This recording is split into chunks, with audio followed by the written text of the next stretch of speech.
What's going on, ladies and gentlemen? Super D's Master welcoming you back to the Coach Baker Dynasty series. We're in episode 15, season 5. We've just taken a new head coaching job down at Tulane. We're moving down south, trying to rebuild this program. If you haven't already, hit that subscribe, hit the like. Let's get to season 5. We've got 11 points to spend on our coaching tree, and I can promise Coach Baker's going to top off that scouting option. The prior coaching staff did a decent job setting us up with the next recruiting class. It's not as great as Coach Baker would have liked, but he's going to add a few to it. Michael Tyler is going to get 3,000 points, Jim Davis is going to get 3,000, and Junior Wheeler is going to get 2,700. We'll advance over to that next phase to see Coach Baker had no luck in signing any of those other prospects. We only got a 51 overall guard, but I guess that's what you get when you're a one-star program. Without wasting any time, Coach Baker gets his boys in the weight room and down to the beach for some agility drills, and after the most grueling offseason this team has ever had, they come out with 8 guys 85 overall or above. And just because we're the head coach now doesn't mean the rules change. We still can't create any recruits to add to the board. We just have to take what the computer gives us. Let's turn the heat up just a little bit on Coach Baker. He'll only be able to play 3 games this season, partly because of our strength of schedule, but as a head coach, we want to have the hardest rebuild possible. Another new rule for this year is once we win our conference title, we'll have to go to the SEC. And considering the 4-year outlook, this could be disastrous. The lackluster performance over the last few years have led us to a 25% seat fillage at our stadium and a losing record for all time. Only 5 conference championships, 5-8 on a bowl record. This is ugly. Another one of the Guru's players has a chance to make history this year as he could become only the 2nd player in college football history to win the Heisman twice. Kicking off week 1 with this bye week gives Coach Baker a chance to sell out the hardest on defense because he anticipates that move to the SEC. Plus, Coach Baker hasn't forgotten what happened to Purdue in the national title game just 6-7 months ago. They got blown out 52-21. Just goes to show you that you have to have a strong defense to compete in that SEC conference. Austin Dixon is looking like a great little 3-star recruit. This guy very well could be that athletic quarterback that we look for every year, and he's a 3-star. He could slip through the cracks of a lot of teams. The buses are loaded and headed to Bobby Dodd Stadium in Atlanta, Georgia, but Coach Baker has a couple phone calls to make first. He wants to get Willie Wilson and Nick Perry on the line. Look at these guys, they're top tier. Herb Street doesn't think the Yellow Jackets can get it done at home. This will be the first year for Coach Baker to be able to select his own playbook, and he's got a custom playbook in mind. We'll favor the 3-4 and the 4-2-5 on defense, but we kind of go all over the place on offense. A little bit of gun, a little bit of option, and Cameron Carroll opens us up with a massive speed burst, and he gets us a first down to start this game off. Christian Daniels calls option to the left and keeps it for 9, but we're forced into a 4th and 1 situation, and Coach Baker doesn't even hesitate. He goes for it and picks it up automatic. Next, we fire it out to Jorian Valiant, and he picks up another first down for us back to back, this time moving us inside the red zone, but we're not able to convert on a 3rd and 7, and we're forced to kick a field goal. This is always a real questionable spot when you first take over a team because you never know how good their kicker is, but this one doesn't seem too bad as he kicks it through, giving us the lead 3-0. The defense gets their first chance to take a whack at it, and they come out looking to force a punt, but are unable to do so as the Yellow Jackets quarterback makes some awesome throws. He finds some openings. I don't even know how he squeezes the ball in there that tight. They get into the red zone and are moving along pretty good until the Green Waves swallow them up in the backfield and force a 3rd and 7 situation. They're not able to convert on the quick slant. Georgia Tech's field goal unit will come trotting out on the field with nothing more than an extra point try. Right in the middle, it is up and it is good. The score's tied at 3s. Both offenses were forced to punt their next timeout. We pick this game up at the beginning of the 2nd quarter, and again Coach Baker's dialing up Valiant's number, and again he's working us into the red zone and not stopping there. He wants to get us in the end zone this time, but the Yellow Jackets have a different plan. We get inside the 10, and Cameron Carroll almost gets us into the end zone, but again we're forced into kicking a field goal, and Coach Baker's not too happy about it.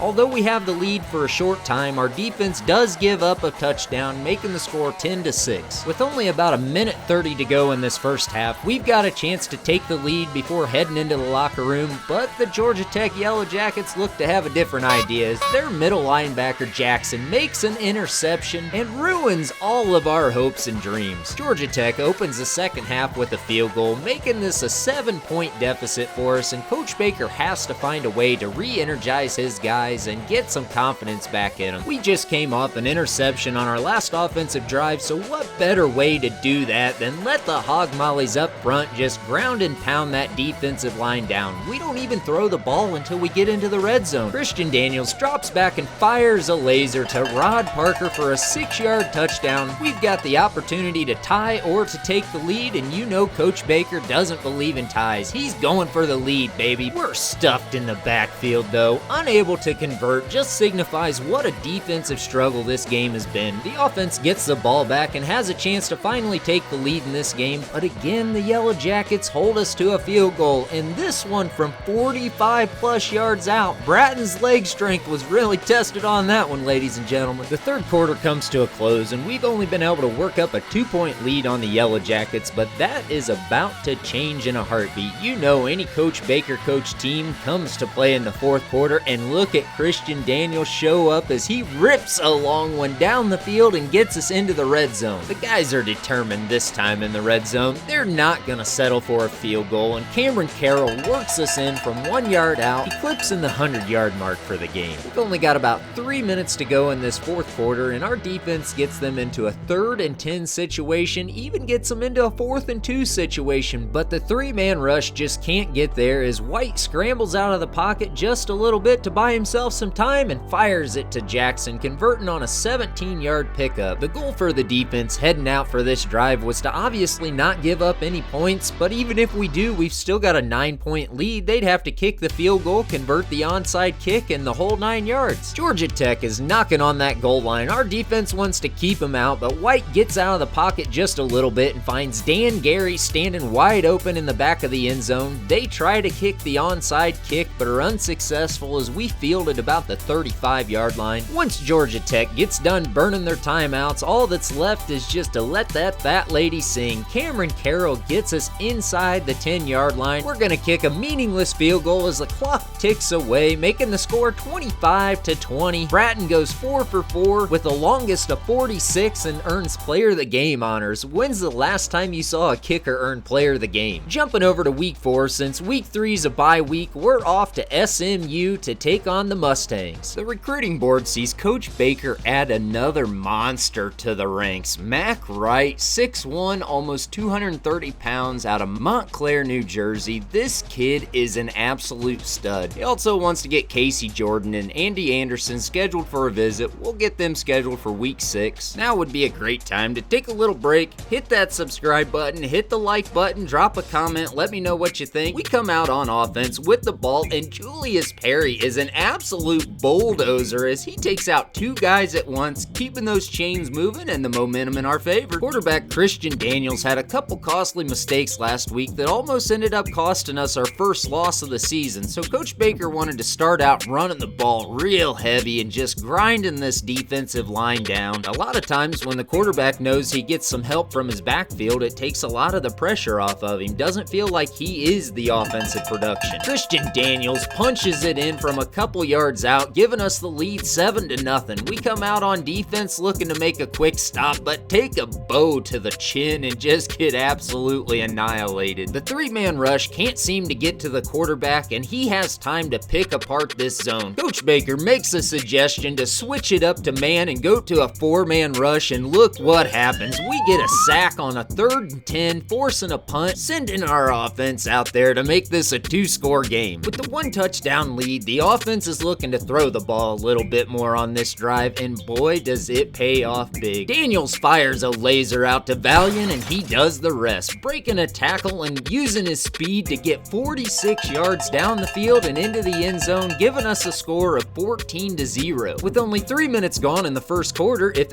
SMU can't find a way to turn this around, it could turn into a blowout. SMU runs the corner route to perfection. Carter throws a perfect throw, and they're able to work their way across the 50-yard line, but are unsuccessful on the run. If we can turn them into a one-dimensional team and are able to know that they're going to throw the ball most of the time, that would greatly help us out in our defensive play calling. On a 3rd and 5, drive, SMU converts again and keeps the chains moving. We just can't get them off the field on this drive. Man, zone, blitz, drop everybody back, it doesn't matter. It just seems that they're making the right play calls at the right time and able to convert. We can't get any pressure on the quarterback. We can't contain the quarterback on this drive, and they're able to keep the chains moving in the right direction. One thing's for sure, we can't just let this guy sit back in the pocket and pick our defense apart. We have to find a way to force him into some bad throws, get some pressure on him. And sometimes it's like you can just speak things into existence. Our outside linebacker McDonald comes up huge for us on 1st and goal, forcing the interception and getting our offense the ball back. Coach Baker can't remember the last time that he had a team up 21 points in the first quarter. He says to the offense, there could be a point in this season where we might need to score in a minute. Imagine this is the conference championship or a bowl game or the BCS title game. We're down 4 points, a field goal won't do it, we have to get into the end zone. Will we be able to get the job done? With only 7 ticks left in the first quarter, the offense snaps the ball and away it goes. Christian Daniels fires a rocket to Jake Wright, our tight end, standing wide open in the end zone, and we're up 21-0 in the first quarter. Because of that, we'll utilize the Super Sim option for quarters 2 and 3. That lets the Mustangs find the end zone 3 times, making the score 31-21 as we pick up this fourth quarter. A score on this drive is a must. 10 points in college football is nothing. 1 fumble, 1 interception, and that other team's right back in it. A win here would be the first time Tulane has opened their season 2-0 since 2002. With that last completion from Daniels, we find ourselves in the red zone and knocking on the goal line for yet another time this game. A score here puts this game out of reach for sure, and we do just that with Rod Parker as he finds the end zone from 12 yards out, giving us another touchdown. Christian Daniels receives player of the game honors, throwing for over 300 yards and 5 touchdowns to boot. Final score in this one, 41-28. We've got Texas Tech coming to town for week 5. Let's get over to it. Recruiting wise this week, we've got about 1,600 points to spend, and we're going to give 400 to Ryan Brown and Lawrence Tolbert. Patrick Kelly and PJ Dawson are going to get 300, with Dominic Richardson rounding us out with the last 250. We've already used 2 out of our 3 plays to try to build a little confidence and carry us through the rest of the season. Wish us luck.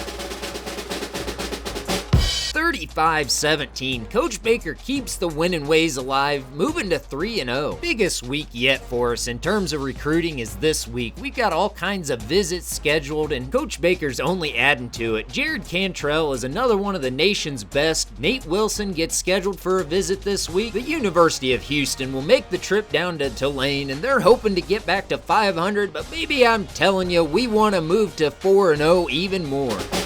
It was a shootout, but we come out ahead 45-35. Let's get over to week 7. We get our first commitment, 77 overall. Cornerback Casey Jordan commits to the Green Wave. Only a 3-star, but this kid has huge upside to him. It won't stop there. Coach Baker's now in the hottest pursuit of the #1 quarterback in the nation. Look at that throw power, 95. One more quick look at our latest commitment, Casey Jordan, 6'1", 170 pounds, 93 speed, 92 acceleration, 73 hit power, and 87 man coverage. This dude is gonna be a stud. Louisville is next up on the list to try to knock us out of the ranks of undefeated. Will they be able to do it though? Not so fast, my friend. 35-16, we moved to 5-0, baby. Ranked in the top 25 for the first time since 1998. There's no way we're losing this game to our rival Southern Miss. Somebody forgot to show up to the rivalry game. 45-14, we blow Southern Mississippi out of the water. The #2 running back in the country, Willie Wilson, 80 overall, is scheduled for a visit this week. We also want to try to beef up our lineman core on both sides, adding Sean Lynch and Eric Cox to the mix. And buckle up, South Florida comes into this with a winning record at 4-2. This could be the game, but not this week. 21-17, barely scraping by. by with a 3-point victory. Austin Dixon, the 3-star athlete we viewed at the beginning of the year, has committed to the Green Wave. Again, only a 3-star, but he can play defense, offense, receiver, running back. He can do it all, guys. I'm telling you, this guy's gonna be good for us. But we jump over to our recruiting and get the guys we've been drooling over, the top linebackers in the country, scheduled for a visit, and then we'll take a look at our next game against 6-1 Virginia Cavaliers. Where in the hell have these guys come from? If you would have asked Coach Baker at the beginning of the year, hey bud, you're gonna start out 7-0, make that 8-0, he would have called you a liar. 42-39. So final score in this one. Jumping over to next week, week 11, we've got Miami of Ohio coming up. But sitting at 5-4 and set to face off against a number 9 team in the country, is this even gonna be a game? Better than expected, but we still get the W, 27-14, and head into week 12 after signing Jonathan Turner, one of the nation's best free safeties on the market. Hit power 80, he is going to be able to lay the wood to those helpless receivers. Sitting at number 5 in the country with only 3 games to go. This one's going to get interesting, ladies and gentlemen. As the only undefeated team left in the country, you know we have a huge target on our back. 34-17, another lopsided win for Tulane. The target only grows bigger. Hey, remember that linebacker I told you that we were drooling over? Yeah, he just committed to our team. Matt Wright, 80 overall. This dude is a monster, and he's going to be the centerpiece of our linebacking core for at least the next 3 years. But wait, there's more. If you think we're done there, just watch this. Coach Baker's got the number 2 running back and the number 1 quarterback in the country ready to commit at any time. Tulane will make their way up to the place rock and roll was born and where blues calls home. Memphis, Tennessee. Shouldn't be much of a battle as they're 1-9. 28-56. We're really getting in the habit of just doubling our opponent's points here in the American Conference. Tulane is finally able to top the polls at number 1 and they're set to face off against Marshall. They come into this matchup at 4-7. Roll, wave, roll. That's all I've got to say is these boys won in overtime. We finished Coach Baker's first regular season at 12-0, ranked number 1 in the country. Can it get any better than that? At this point, all we've got left is a natty and a conference championship, and you bet we're saving our last play for the natty. This season has been grand slam lined up back to back. We hit another one as we bring in Willie Wilson, a 5-star running back. How does Coach Baker keep doing it? We've only signed 6 guys and we're ranked 67th. These are some high quality prospects, a 5-star, a 4-star, and 4 3-stars. I can't wait to see them hit the field. We'll pick up the conference championship in whichever bowl game we end up in for episode 16. Thanks for watching. I can't even begin to express how much it means to me. If you haven't already, please hit that subscribe, hit the like, and we'll see you back for episode 16. I love the chase and the hunt, and I set the pace when I